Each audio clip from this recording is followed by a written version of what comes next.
I stood there in the crystalline glow of the country club's chandelier snowflakes, still melting in my hair, watching my brother Connor project my most humiliating moments onto a 15-foot screen for 200 of Albany's elite to witness. The camera security footage was grainy, but unmistakable. There I was 3 years ago, sleeping on a worn couch, in a co-working space, my laptop bag clutched to my chest like a lifeline. There I was, arguing with my father in the driveway, my belongings stuffed into garbage bags. There I was, accepting a free meal at a church soup kitchen, trying to smile through the shame. Connor's voice boomed through the microphone, dripping with manufactured concern. "Ladies and gentlemen, I think it's important we all know the truth about my dear sister Valerie. This investigative report from Nolan Hale Associates confirms what we've suspected all along. No degree, no assets, living off government assistance and doing odd jobs. She's a fraud who's somehow convinced everyone she's something she's not." The room fell silent, except for the uncomfortable shuffle of designer shoes against marble. My mother, draped in diamonds I'd later learn were bought with my brother's dirty money, pressed a silk handkerchief to her mouth, performing shock she didn't feel. My father stared into his whiskey glass, a coward as always. Only my grandfather Harold met my eyes, and in his gaze I saw something that gave me strength, recognition, pride even. Connor raised his champagne flute, the crystal catching the light, like his smile caught the attention of everyone who'd never seen through him. "So let's toast to family honesty this Christmas, and to my sister learning her place." Before we continue, if you're enjoying this story of justice and redemption, please hit that like button, subscribe to the channel, and drop a comment below telling me what you would have done in my situation. Your support means everything. Now let me take you back to where this all began. 3 years and 4 months before that humiliating night, I was a different person. Not weaker exactly, but definitely more naive. I believed in the fundamental goodness of family. I believed that love and loyalty were reciprocal forces, that if you gave everything you'd receive something in return. I was a junior at Cornell, double majoring in computer science and public policy, maintaining a 3.9 GPA while working 2 part-time jobs to help cover the costs my scholarship didn't. My parents could have paid easily. Our family wasn't wealthy by Manhattan standards, but we were comfortable. My father owned a successful consulting firm, and my mother hadn't worked in 20 years, preferring to manage our social calendar and her garden club commitments. But Connor was the golden child. 3 years older, charming in that effortless way that made adults trust him and peers admire him, he'd gone to Wharton for business school on our parents' dime. Every expense covered, every connection, leveraged, every door opened wide. When he graduated and started his private equity fund, our father not only invested heavily, but also steered his consulting clients Connor's way. I never begrudged him this. I was proud, actually. He was my big brother, and I'd spent my whole childhood looking up to him, believing one day I'd earn that same support and pride. The first crack in my rose-coloured glasses came during Thanksgiving of my junior year.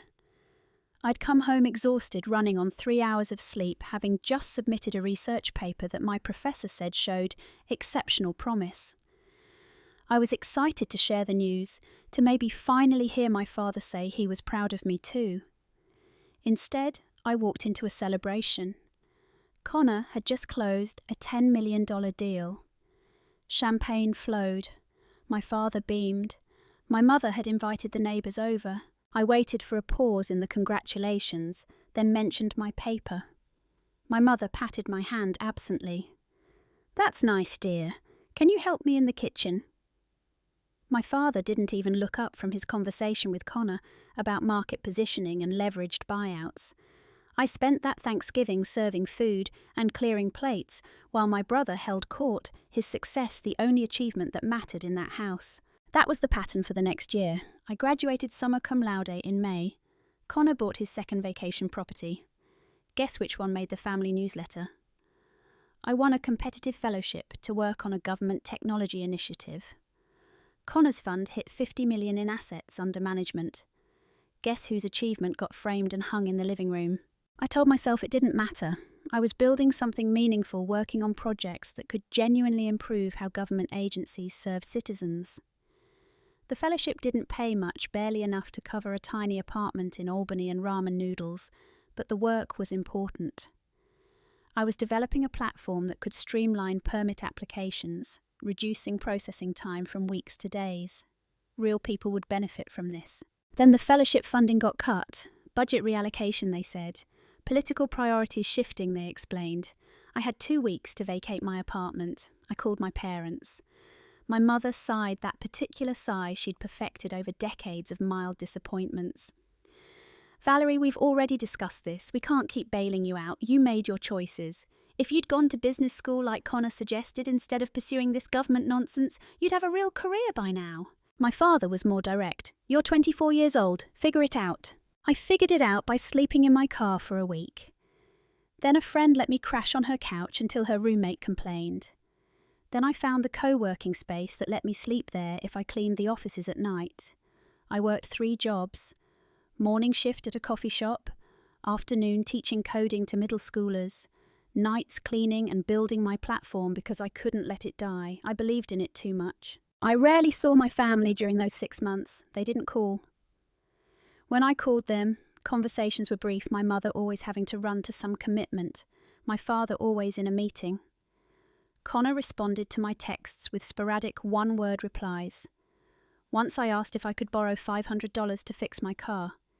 He read the message. I could see the red receipt, but never responded. 2 days later, I saw his Instagram post from Turks and Caicos, cocktail in hand, caption reading, "Earned this break." Meanwhile, I was eating 1 meal a day and wondering if I'd made a terrible mistake. Maybe my parents were right. Maybe I should have been more practical, more mercenary in my choices. Maybe public service was a luxury only people with safety nets could afford. Then something shifted. A mid-level manager at the New York State Department of Technology saw my platform. She didn't have budget to pay me, but she had connections. Within a month, I was consulting for 3 different state agencies. Within 2 months, a local accelerator accepted my application and provided space mentorship and a small stipend. Within 4 months, I officially incorporated GovTech Solutions. The first year was brutal. I lived off instant noodles and worked 100-hour weeks. But I wasn't alone anymore. Garrett Lee joined me first. He was a systems architect who'd been fired from a government contractor for whistleblowing on security vulnerabilities. He was brilliant angry at institutional corruption and believed in building something better. Then came Jenna Kim, fresh out of grad school, whip-smart, and somehow able to translate my technical jargon into presentations that made bureaucrats actually excited about digital transformation. We landed our first real contract, $200,000, from a county trying to modernise their public records system 9 months after incorporation. I cried when the payment cleared. Not just because I could finally afford to eat regularly and rent an actual studio apartment, but because it was proof. Proof that my work mattered. Proof that I wasn't the failure my family believed I was. I didn't tell them. Something had calcified in me during those months of silence and neglect. I didn't need their validation anymore, I told myself. I was building something real. By the end of year 2, GovTech had 15 employees and contracts worth $2 million. We'd expanded beyond New York, winning bids in Pennsylvania and Massachusetts. Government agencies were finally starting to understand that good technology didn't have to mean bloated contracts with massive defense contractors. Small, agile firms like mine could deliver better results faster and cheaper. That was when Garrett came into my office one morning, his face drawn. "You need to see this." He pulled up an email thread he'd intercepted. Not hacked exactly, he was careful to stay legal, but information that had come his way through his network of former government contacts. It was correspondence between Connor's fund and several shell companies registered in the Cayman Islands. The financial flows were complex, deliberately obscured, but Garrett had a talent for seeing patterns.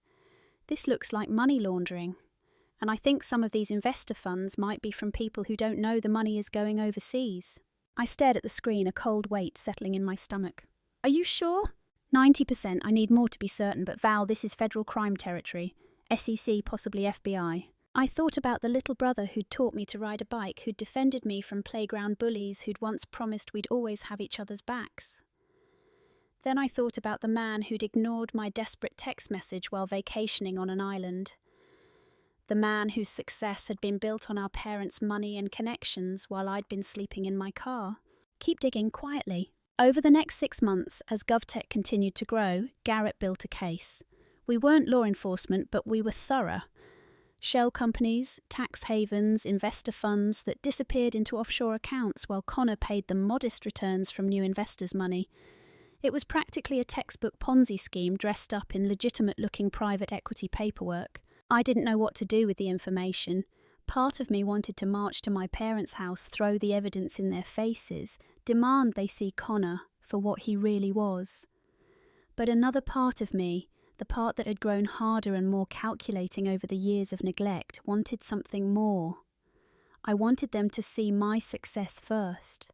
I wanted them to realise what they'd dismissed before I revealed what their golden child actually was. The decision was made for me when I got the call. Forbes 30, under 30, they wanted to feature me. GovTech's growth trajectory, our impact on government efficiency, my personal story of building something from nothing. The journalist was enthusiastic. It's exactly the kind of American dream narrative people love. Young woman overcomes adversity, builds a multi-million-dollar company focused on public good. Can we send a photographer? The day the Forbes issue was scheduled to publish, I received another call. Riley, my younger cousin, who'd always been kind to me, even during the worst times, sounded worried. Val, I probably shouldn't tell you this, but you should know. Connor's planning something at the Christmas party at the country club. He's been talking about you saying things. He hired an investigator, Nolan Hale. I think he's trying to dig up dirt on you. My blood went cold. What kind of dirt? I don't know, but he keeps saying it's time the family knew the truth about you. He sounds angry, Val, angrier than I've ever heard him. I sat in my office after that call, watching the Albany skyline turn golden in the setting sun. I'd worked so hard to build something separate from them, something they couldn't taint or diminish. But Connor couldn't even let me have that. He had to tear me down. That night I called Nolan Hale Associates. It took some persuasion and a promise of payment, but I got a meeting. Nolan Hale himself, a grizzled investigator who'd seen everything in his 30-year career, met me at a diner near his office. "You're Connor Brooks' sister," he said, not a question. "I am, and I think you should know what you're really investigating for him." I laid out everything. Not about Connor, not yet, but about me. My real story documented and verified. The Cornell degree, the fellowship, the lean months, the building of GovTech. I showed him contracts, financial statements, the Forbes preview copy they'd sent me. His face remained neutral, but I saw something shift in his eyes. "Your brother gave me a very different narrative," he said finally. "I'm sure he did, and I'm guessing he's paying you well to support whatever story he wants to tell." Nolan studied me for a long moment. "I've been in this business a long time, Ms. Brooks, long enough to know when someone's being played. Your brother paid me $50,000 to make you look like a fraud. He provided what he called evidence, but most of it was either out of context or deliberately misleading. The security footage of you sleeping in that co-working space, he got that from the owner by claiming you'd stolen something. The betrayal shouldn't have surprised me, but it did. It physically hurt a sharp pain right in the centre of my chest. He told them I stole something. The owner didn't believe it, but your brother can be very convincing and very generous. He donated $20,000 to the owner's kids' college fund for that footage." I swallowed hard. "So what are you going to do?" Nolan pushed a manila folder across the table. "I'm going to give your brother exactly what he paid for. A report that makes you look questionable enough to embarrass you publicly. Then I'm going to watch what happens." I opened the folder, scanned the pages. It was masterful character assassination, every fact twisted just enough to paint me as a conniving grifter. "Why are you telling me this?" "Because I don't like being used to hurt innocent people. And because I suspect you have information about your brother that might interest certain federal agencies." He pulled out a business card with a different name and number. "This is my friend at the SEC. When this is all over, call him. He'll want to hear what you know." I left that meeting with the false report and a plan crystallizing in my mind. Connor wanted a public confrontation, he'd get one, but not the one he was expecting. The next 2 weeks were a masterclass in controlled preparation. Every detail mattered. Every piece had to fall perfectly into place. The Forbes article published on a Monday morning, and by noon, my phone was exploding. Not with calls from my parents, of course. That would have required them to actually read something about my success. But investors called, potential clients called, journalists from TechCrunch, Wired and the Wall Street Journal all wanted interviews. 3 separate valuation firms working independently all came back with the same number. GovTech Solutions was worth $50 million. $50 million. Built from nothing but determination and a refusal to quit. Garrett practically lived in the office those 2 weeks, surviving on energy drinks and pure rage. Every transaction, every shell company, every fraudulent performance report Connor had ever sent to investors, he documented it all with the precision of a forensic accountant preparing for war. Jenner transformed his raw data into a presentation so clear, so damning, that even the most financially illiterate person in that country club would understand exactly what Connor had done. We rehearsed the timing. We planned every contingency. We prepared for every possible reaction. When my grandfather Harold's formal invitation arrived cream cardstock with gold embossing, I held it in my hands and smiled. Connor would be there. He was planning his grand humiliation. Riley had warned me, her voice shaking over the phone as she described the glee in Connor's voice, the way he'd been rehearsing his speech, the malicious pleasure he took in planning my public destruction. He thought he was setting a trap for me.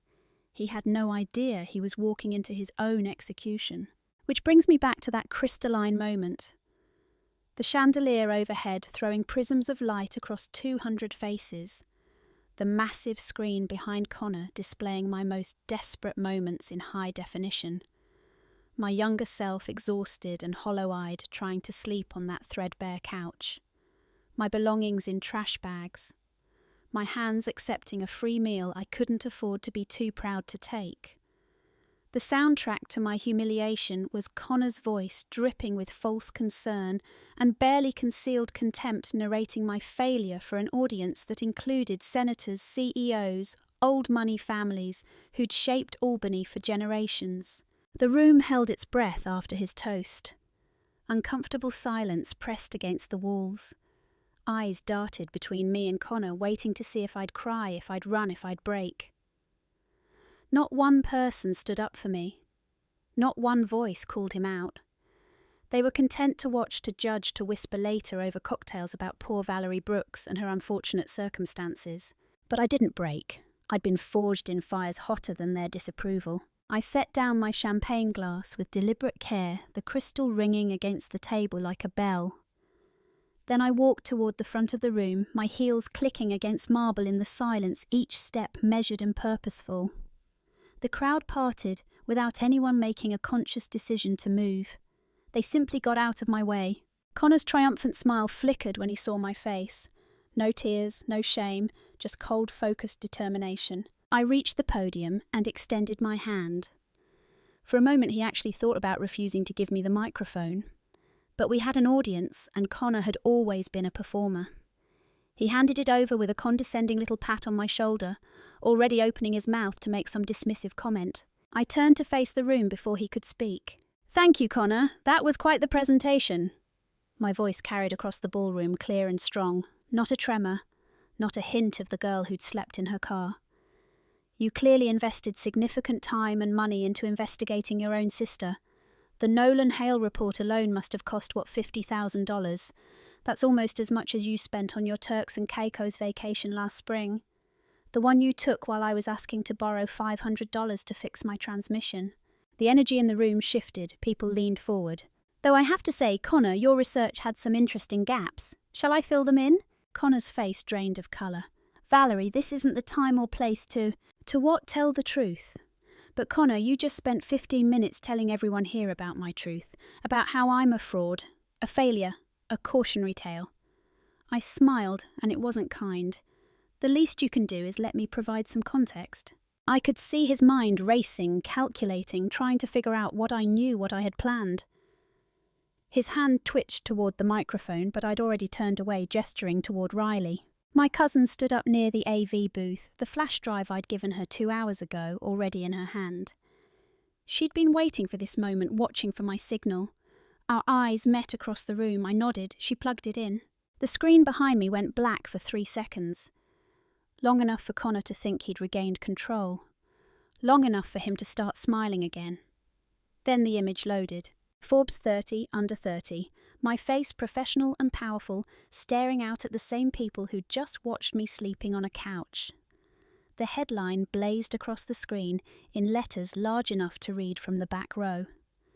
GovTech Solutions, how Valerie Brooks is revolutionizing government digital services. Below it in slightly smaller text, Brooks built a $50 million company from nothing, overcoming homelessness and family rejection to become one of the nation's most promising tech entrepreneurs. The silence transformed. Shock rippled through the crowd like electricity. I heard my mother's sharp intake of breath, saw my father's whiskey glass freeze halfway to his lips, watched as senators and CEOs and old money aristocrats suddenly sat up straighter, reassessing everything they'd just witnessed. My grandfather Harold confined to his wheelchair, but sharp as ever was the only one smiling. He raised his champagne glass to me in a small private salute. I let them absorb it, let the cognitive dissonance settle in, then I continued. Everything Connor showed you was real. I did sleep on that couch at the co-working space. I did live out of my car for a week. I did accept charity meals because I literally could not afford food. I advanced the slide with a small remote I'd concealed in my palm. Text messages appeared. My desperate requests to Connor, his red receipts, his silence. I asked my brother for $500, not $5,000, not $50,000. $500 to fix my car so I could get to job interviews, to client meetings, to the opportunities that would eventually build my company. Would you like to see his response? The screen showed Connor's Instagram post from Turks and Caicos, posted 3 days after my unanswered text.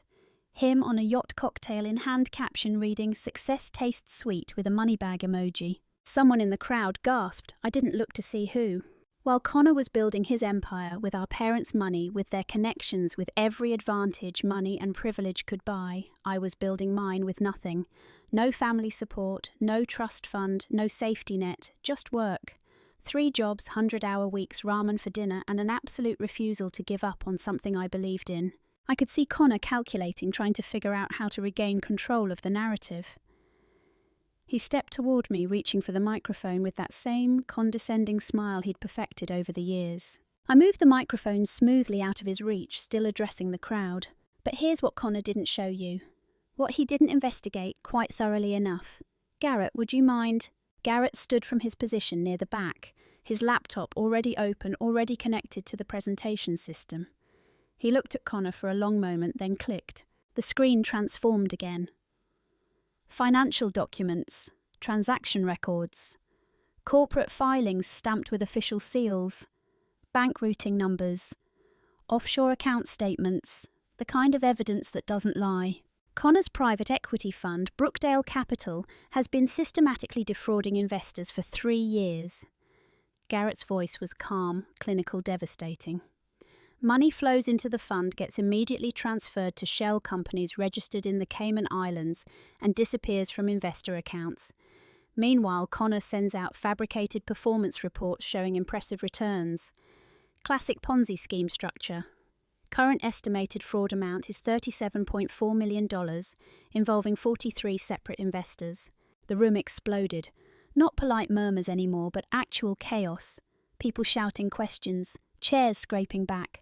My mother's handkerchief fluttered to the floor as she pressed both hands to her mouth. My father surged to his feet, his face purple with rage and humiliation. "This is outrageous," he roared.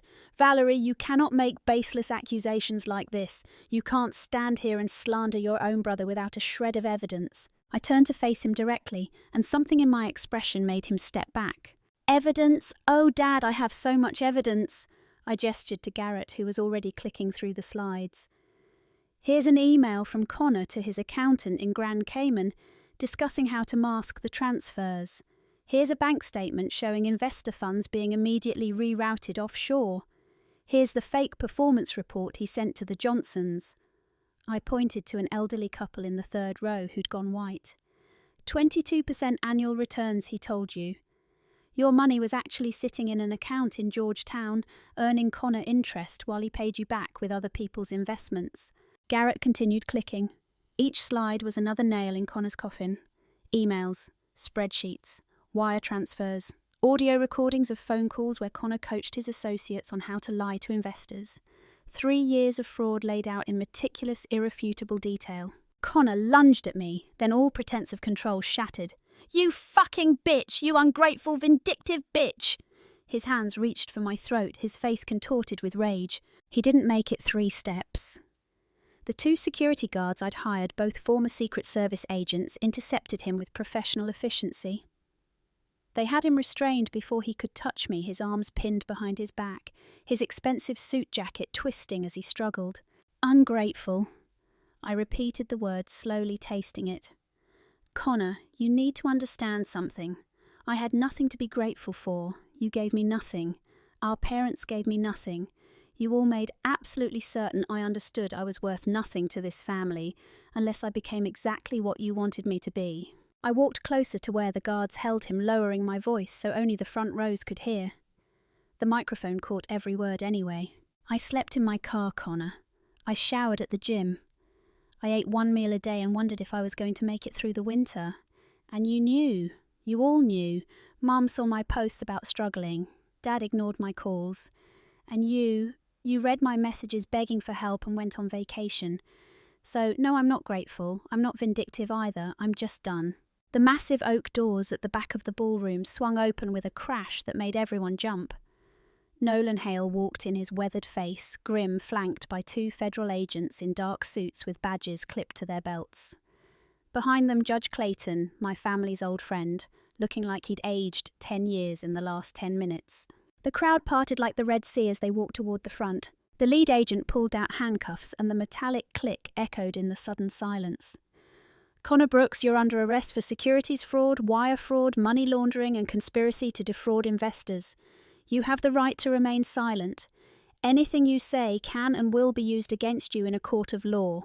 Connor's knees buckled. The security guards kept him upright as the federal agent cuffed his wrists. My brother, who'd stood on this same stage 20 minutes ago, radiating smug superiority, now looked small and broken, all his polish stripped away to reveal the hollow criminal underneath. My mother made a sound like a wounded animal and collapsed into her chair. My father stood frozen, his face cycling through denial, rage and dawning horror as he realised the extent of what was happening, what it meant for him, for his business, for the reputation he'd spent 40 years building. Judge Clayton approached me as the agents began reading Connor his Miranda rights. His voice was heavy with disappointment and something that might have been respect. "Valerie, how long have you known—" I met his eyes without flinching. 6 months. Long enough to be absolutely certain. Long enough to give him every possible chance to stop, to confess, to make it right. He chose not to. He chose instead to hire an investigator to destroy my reputation, to humiliate me publicly, to make absolutely sure I understood my place in this family's hierarchy. "This is going to destroy your parents." "They destroyed themselves, Your Honour. I'm just telling the truth. Isn't that what you always taught us? That justice requires truth no matter how painful." He looked at me for a long moment, then nodded slowly. "Your grandfather would be proud of who you've become." I glanced at Harold, still in his wheelchair, tears streaming down his weathered face. But he was smiling, actually smiling. As the federal agents led Connor toward the doors, he twisted in their grip, trying to look back at me. Our eyes met one final time. "This isn't over," he hissed. "Family is family, Val. You'll regret this." I walked toward him, stopping just out of reach, and spoke clearly enough for everyone to hear. "No, Connor. This is exactly what being over looks like. You taught me that family doesn't mean unconditional support. It means I figure it out myself, remember? So that's what I did. I figured out who you really were. I figured out how to build something real. And I figured out that I don't need forgiveness from people who never valued me in the first place. What I needed was justice, and that's exactly what you're going to get." The doors closed behind him with a finality that resonated through my chest. The room remained silent for 3 heartbeats. Then someone started clapping, slow at first, then faster, then others joined in. Not everyone. My parents sat in ruins and several of Connor's friends and investors looked murderous. But enough people, enough to matter. I didn't acknowledge the applause. I simply set down the microphone, collected my coat from Riley's waiting hands, and walked out of the country club into the December night. Snow was falling harder now, coating the world in clean white silence. Behind me I could hear the chaos beginning, shouting, crying, the press of questions as 200 people tried to make sense of what they'd just witnessed. But I was done. I'd said what needed to be said. The truth was out. Justice was in motion. And for the first time in 24 years I was completely, utterly free. Watching my brother being handcuffed in the country club surrounded by Albany's elite, who'd watched him humiliate me just minutes before I felt something release in my chest. Not joy exactly, not even satisfaction, just a sense of finally being free. My mother fainted. My father tried to follow the agents shouting about lawyers and mistakes. Judge Clayton approached me, his face grave. "Valerie, I need to understand. How long have you known? Long enough to be thorough, long enough to be certain, long enough to give him every chance to be a decent human being." I met his eyes. He hired an investigator to destroy my reputation publicly. All I did was tell the truth. My grandfather wheeled himself over, reaching up to take my hand. "Checkmate, Val. Your father's going to need a good lawyer. Your mother's going to need tranquilizers. But you're going to be just fine." I squeezed his hand, the only person in my family who'd ever really seen me. "I know, Grandpa. I know."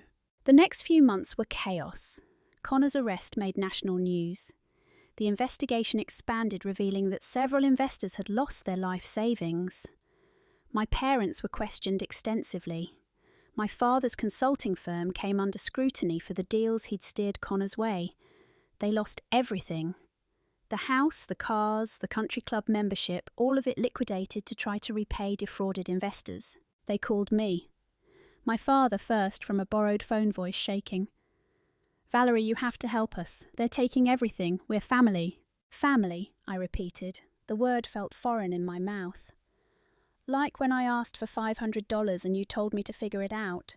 That was different. We were teaching you responsibility." "No, you were punishing me for not being Connor, for not wanting the things you valued, for building something that mattered instead of something that made money." I took a breath. "But unlike you, I'm not vindictive. I've put aside a fund, $50,000. It'll cover a small apartment and basic expenses for a year. You'll have to figure out the rest."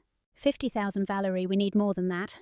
"Then I suggest you figure it out." I hung up. My mother called next, her voice small in a way I'd never heard before.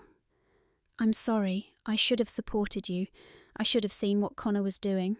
"Yes, you should have. Can you forgive me?" I thought about that for a long time. Forgiveness wasn't a switch I could flip. Maybe someday, but right now, I need space. I need to build a life that isn't defined by constantly seeking approval I'll never receive.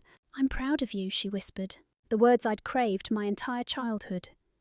But hearing them now, when she'd lost everything and needed me, they felt empty. "Thank you, but I'm proud of myself. That's what matters." GovTech continued to grow. The publicity from Connor's arrest ironically brought us more attention. Government agencies wanted to work with the woman who'd taken down a corrupt financier while building a successful company. Within a year, we'd expanded to 12 states and employed 50 people. Garrett became my CTO, Jenna my COO.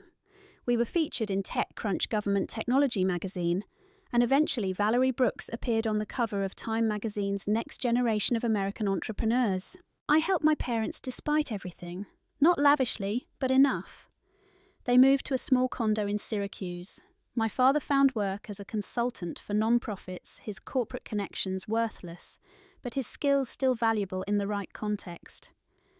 My mother started volunteering at a women's shelter, working with people who'd lost everything. She called me once after a particularly hard day there. "I met a woman today who reminded me of you," she said. She had nothing, but she was so determined to rebuild. So focused on her goals, she didn't give up even though everyone had failed her. And I realised that's who you were, who you are, and I failed you, Val. I'm truly, truly sorry. That apology, months after the fact, cost her something to give. I could hear it in her voice. "I accept your apology, but Mum, I need you to understand. I don't need you to save me. or help me or fix anything. I need you to respect me, to see me. That's all I've ever needed. I see you now, I promise. It wasn't perfect. We had dinner together sometimes, my parents and me, stiff conversations, where we were all trying to figure out how to be family again. My father asked about my work with genuine interest. My mother remembered to ask about my life, not just my business. They'd never be the parents I'd needed as a struggling young adult, but maybe they could be different people now. Connor served 4 years in federal prison. He wrote me letters I never opened. When he was released, he called. I answered finally after the 10th call. Val. His voice was different, smaller. I need help. No one will hire me. I'm living in a halfway house. I just need a chance. I thought about the moment he'd humiliated me at the country club. The years of dismissive texts and ignored calls.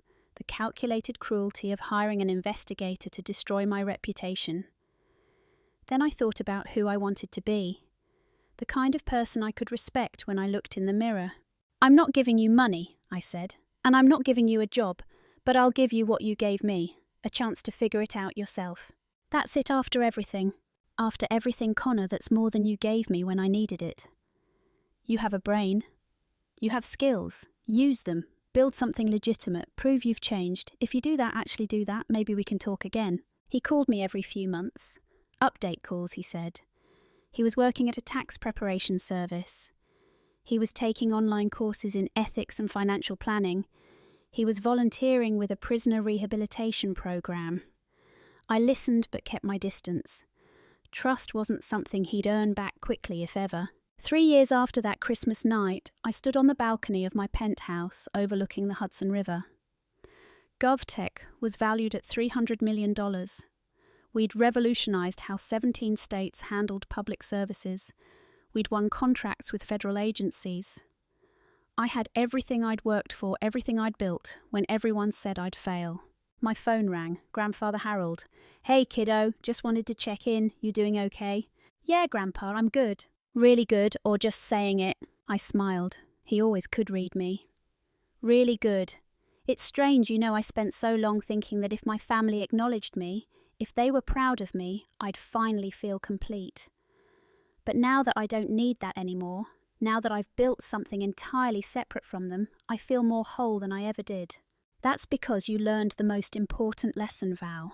Your value doesn't come from other people's recognition. It comes from knowing you've lived according to your own principles. Everything else is just noise. When did you get so wise? I've always been wise. You kids just didn't listen. He chuckled. I'm proud of you. Not for the money or the success, though, that's nice. I'm proud because you stayed true to yourself even when it cost you everything. That takes real courage. After we hung up, I stood there watching the city lights reflect off the water. I thought about the girl who'd slept on a couch, who'd eaten ramen for months, who'd been told by her own family she'd never amount to anything. I thought about the choice she'd made to prove them wrong, not for their approval, but for her own peace of mind. Sometimes people ask me if I regret how things happened with my family, if I wish I'd handled it differently with less drama, less public confrontation. The answer is no. Not because revenge felt good, though there was a certain satisfaction in watching Connor face consequences for his actions, but because that night at the country club was the moment I finally completely stopped seeking validation from people who would never give it. I built GovTech for me. I took down Connor's fraud because it was the right thing to do. I gave my parents a second chance because I wanted to be the kind of person who does that, not because I needed their approval. Every choice I made after that night was about living according to my own values, not anyone else's expectations. That's what freedom actually is. Not wealth or success or revenge, though those can feel sweet in the moment. Real freedom is knowing your worth isn't determined by how others treat you. It's understanding that you can walk away from toxicity even when it's wrapped in the language of family and obligation. It's recognizing that the only person whose respect you truly need is your own. So here's what I want you to take away from this. If you're in a relationship, family, or otherwise, where you're constantly made to feel less than, where your achievements are dismissed and your struggles ignored, where love is conditional on meeting impossible standards, you have a choice.